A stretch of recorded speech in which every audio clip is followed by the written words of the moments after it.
pulling a little triple duty tonight. There he is, back with his face in the phone again. I was checking DC United score, actually, because the MLS opened up this weekend.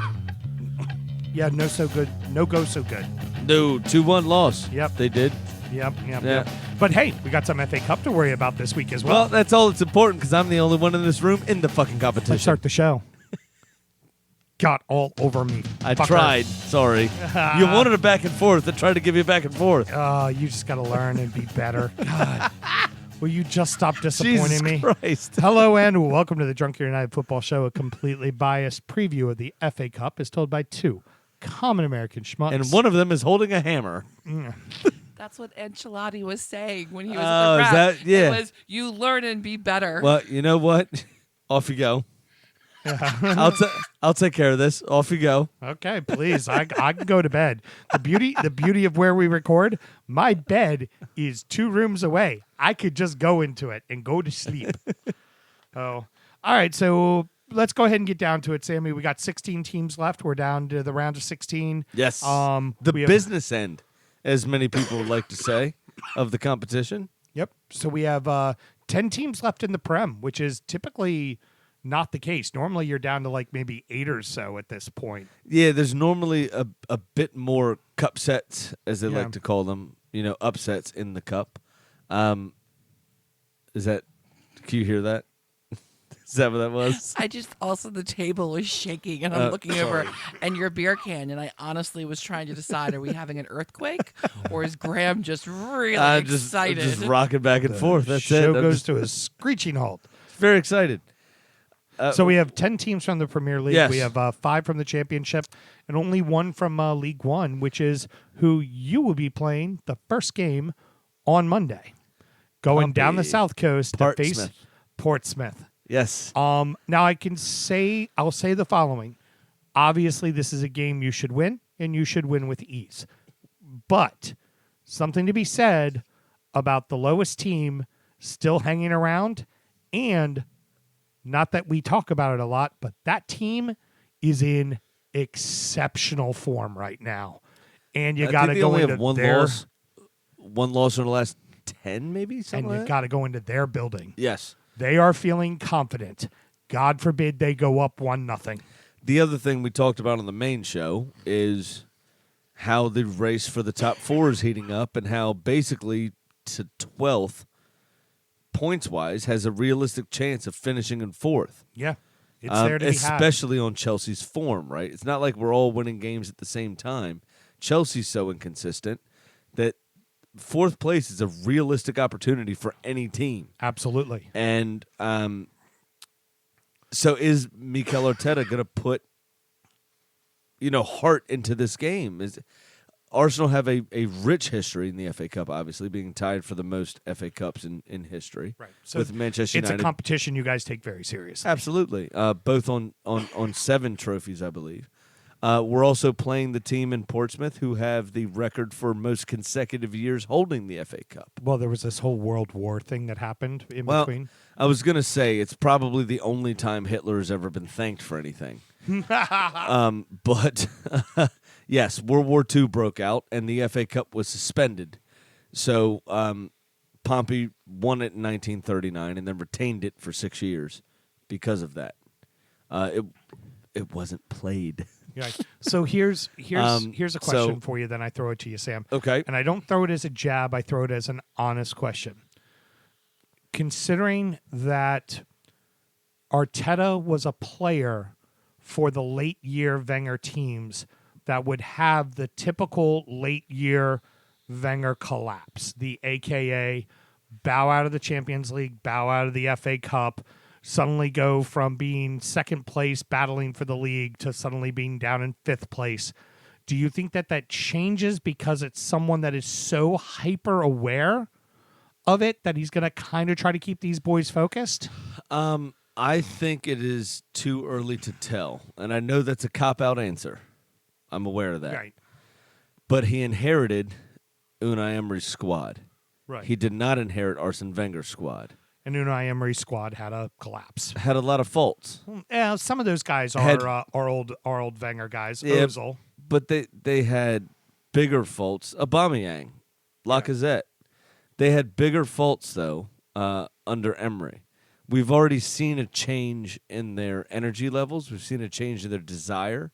We've seen a change, much like your boys. We've seen a change in just the way they approach the game, right, under Arteta versus Emery. Now, Arteta's only been in since the middle of December. Late December, whatever it was, when he actually got hired. So I think we rehash this conversation next year at the same time. Right. Let's see. Because there are still some habits from Unai Emery that are lingering, right? We saw that against Olympiacos. He only had one transfer window, Mikel Arteta, on obviously a contract that got approved 12 days or so beforehand. So were they ready to hand him a war chest of $80 million? That's not a transfer window. His first transfer window will be this summer. He loan signed 2 defenders from other clubs. Right. To help fill holes. One of them wasn't even fit. So I don't know that you can really judge him yet on that kind of track record, if you will, just as a club. I think we have to wait till next year for that question to really be answered. And it is a valid question. I'm not saying that. I just don't think it's fair on Arteta at this moment to say that.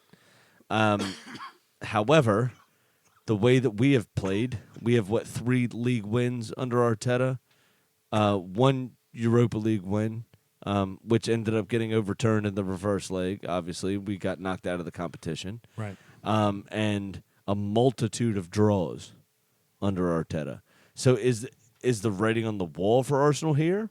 It's absolutely possible because Pompey is playing very fucking well. I think they only have 1 loss in their last 10. That's really what you can't overlook. So if for some reason Pompey was to win on Monday, the general group of people would be like, you lost the League One Pompey. Pompey's in fucking form right now. Pompey's really absolutely on form right now. It's a club with a proud history. Granted, they've only been in business for about 7 years, but that's because the previous club got liquidated, right? Right. It's the business decisions of one of the oligarchs. The only problem with your question that I have is it's too early to lay that on the shoulders of Arteta. Do you think that's in the back of his brain, though, as a former player?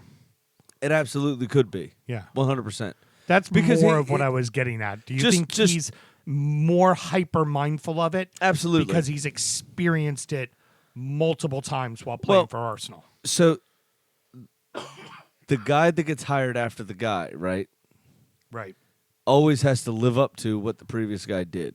Of course. 2 guys down the road, you might be all right. But you're the guy after the guy.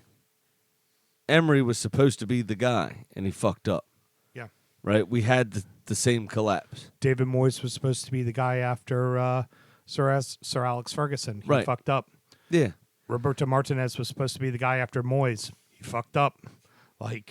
You see that a lot. Well, it took him a while to fuck up, though. Yeah, it was 2 years. He was gone after 2 years. But you're being the guy after the guy is always a difficult situation just in general. Yeah. And it's hard because their performances, they've showed more effort and desire, right? And where in previous years they've just rolled over. Like they're doing better. Right. They're showing me what I want to see from my team. But it's hard to make a case that this is a guaranteed win, to be honest. I fully expect your team to win. I will not be completely shocked if you've lost or if there's a replay. Yeah. It wouldn't surprise me. You're going to their building. You have all the talent in the world. You're clearly the better side. You should absolutely win, but you cannot factor in what form means when you're playing football. And you're in good form. They're in. No, yeah. They are in exceptional form. Blazing form right Absolutely. now. They're exceptional. I'm not prepared with your question. I'm not prepared to lay it at the hands of Arteta just yet. Fair enough. Because he came in, 12, 15 games into the season. Right. and inherited a lethargic bullshit squad. The performances have been better, but there are going to be growing pains within that. Our defense is not fucking good enough, period. That's true. We know that. Was he given the funds to improve it in January? I don't think he really was. That's why we only made loan signings. Right?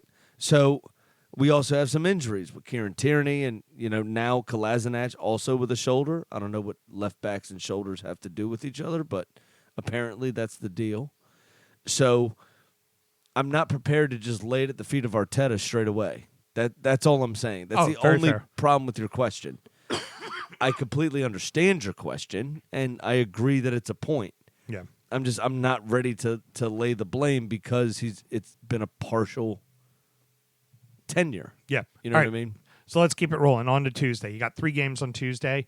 The first one we've already kind of talked about a little bit between the last 2 shows is Chelsea hosting Liverpool. Scared for Chelsea. Does Liverpool play the kids? I don't know. I don't think they do. I think they need to get a win right after that loss. And I think here's what I see. Liverpool plays the kids. Chelsea wins that game at home. Liverpool plays its normal lineup. Liverpool beats the shit out of Chelsea. Like I said, I'm worried what Klopp thinks his problem is after the last result. I said that on the main show.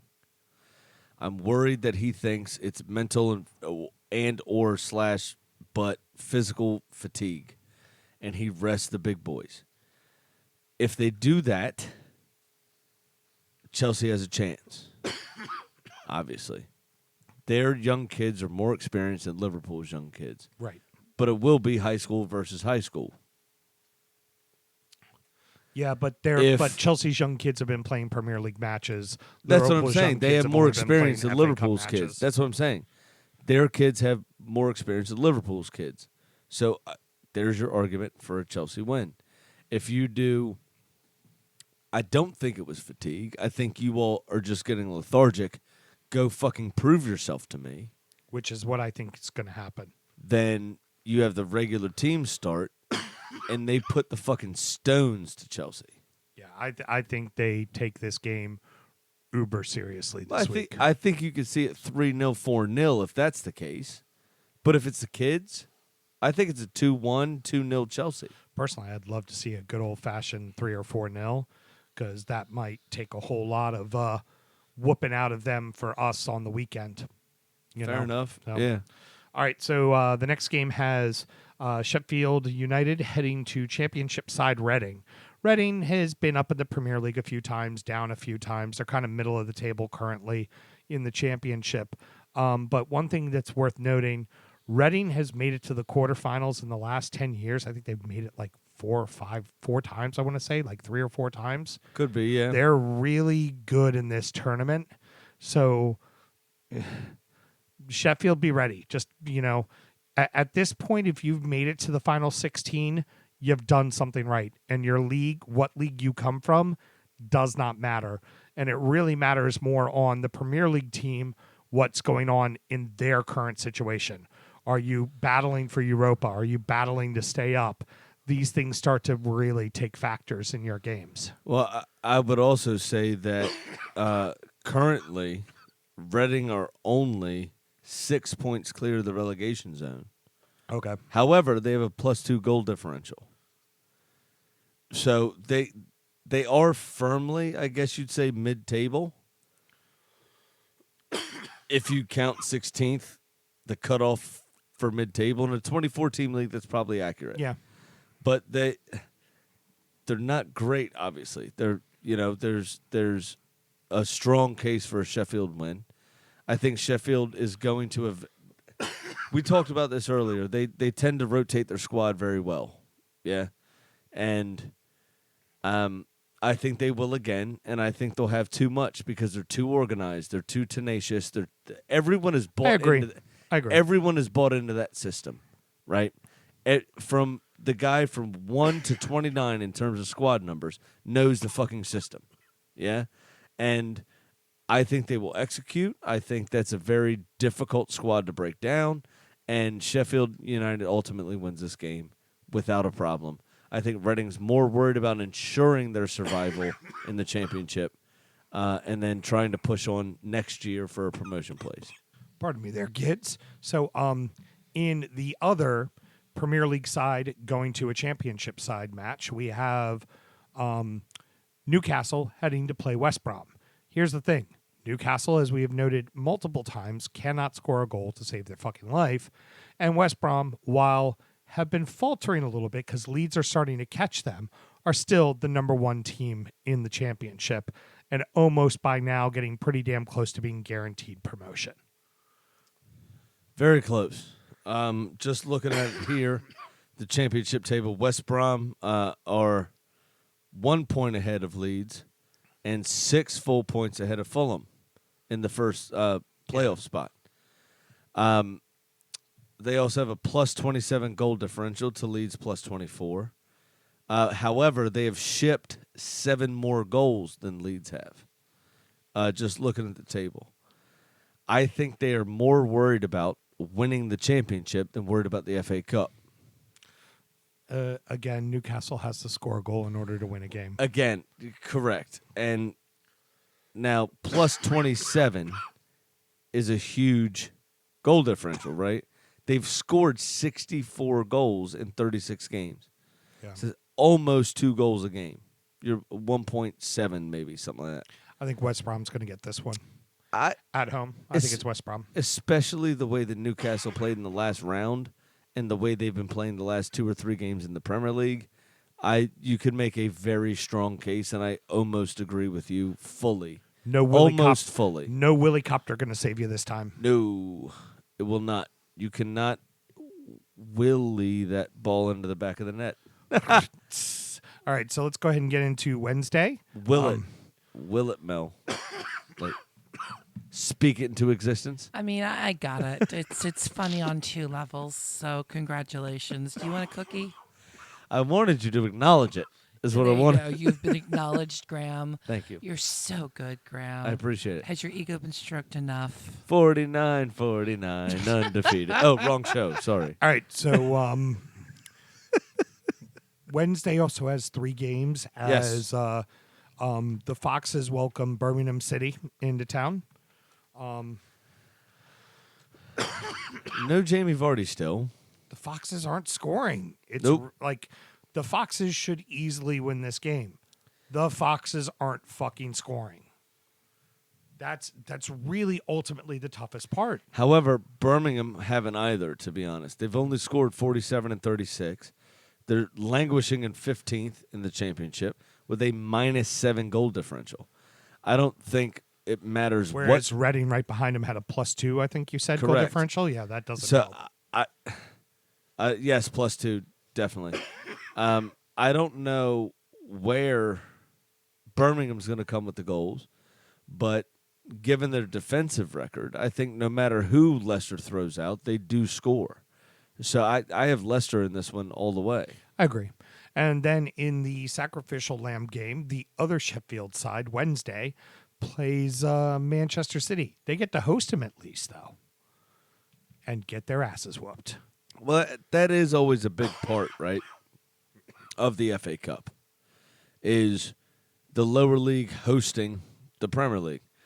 The problem is that Wednesday's in the championship, right? Right.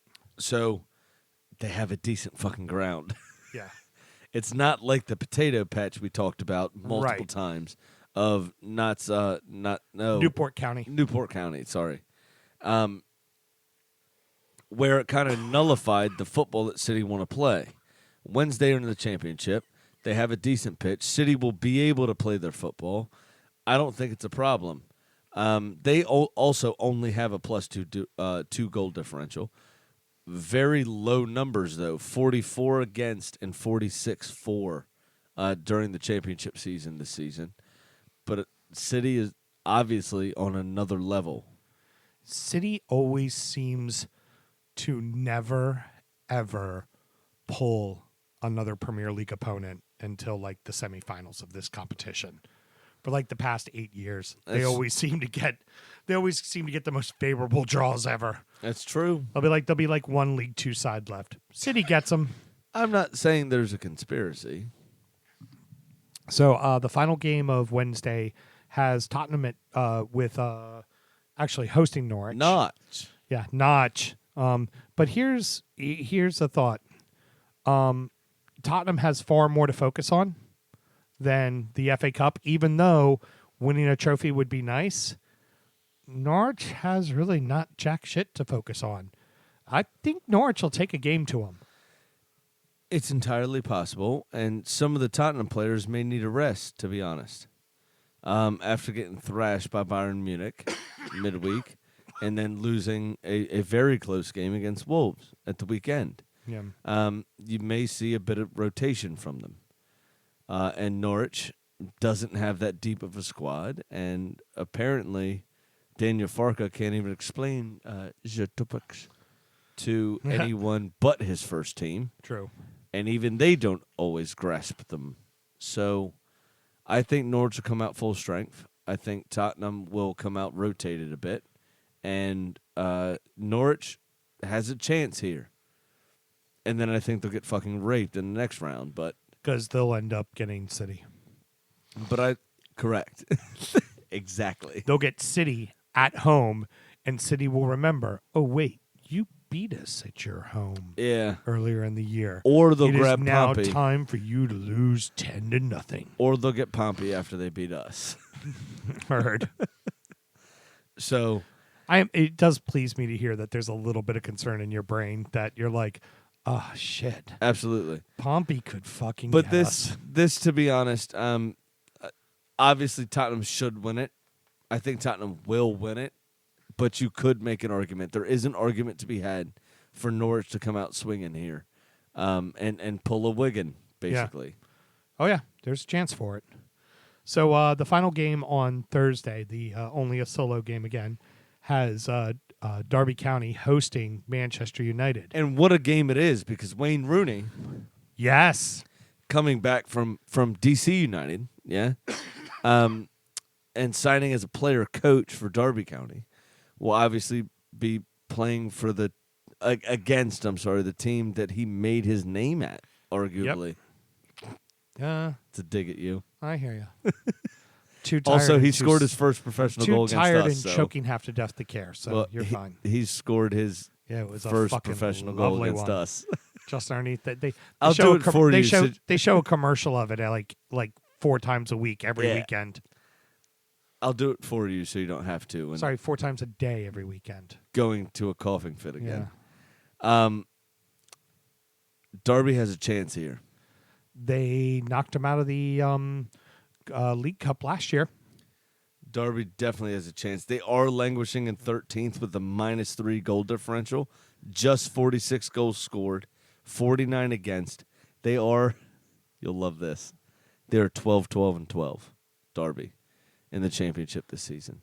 That is the ultimate unenthusiastic hand job. Correct. They are mediocre at best. Yes, at best. With a -3 goal difference. They're 3 goals away from being literally completely fucking even. True. But, Wayne Rooney going to want to fuck with his old club. Yes, absolutely he will. He won't celebrate because he's a classy bloke. But he definitely wants to fuck with them. That's for fucking But he sure. will fuck with him. You always want to prove something against your former club. Cool. So we'll recap some FA Cup. Hopefully there'll be a replay or two, and we'll have something to go see on Wednesday or Thursday while we're over in England. It would be nice. I do want to give a mention because we have mentioned it on the main show a few times. All right, cool. This is going to be your parting words, by the way. That's fine. This is the FA Cup show, and we do have to mention the Willycopter from Newcastle. Just because it happened in that competition, and we're finally talking about that competition specifically again. So here's your obligatory Willycopter mention. A man swung his dick around after Newcastle scored a goal. It's celebration of St. Maximin's winner Yes. at Rochdale. Yeah. I'd love it even better that it was like a League One side. Was that the last goal that he scored? Yes. It was Newcastle, right? Yes. I'm sure Alan also swung his dick around. He just had the courtesy to do it in the privacy of his own house. Correct. The only person that got to witness that horrific event was his wife. Yep. Love you, Alan. So, Alan, you have that fire to work with when when you do the show when I'm not around. I had to set something up. Part of our shtick is me and him being rivals, even That's though we true. quite like each other. He's a decent bloke. I like him, but not as much as you. Don't get jealous. I see the veins. No, I starting was to just pop. I was just gonna say no. The veins only popping up because I keep coughing like crazy. But I was gonna say, you know, you're only rivals with him because you know he does the job better than you do. Fuck off, mate. You fuck right off, right? All right. Well, with that being said, we are all done for the night. For the tonight.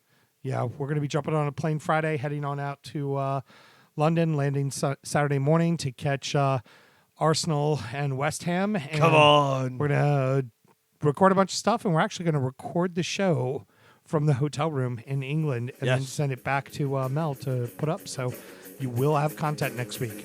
So till next time, everybody, good night. Cheerio.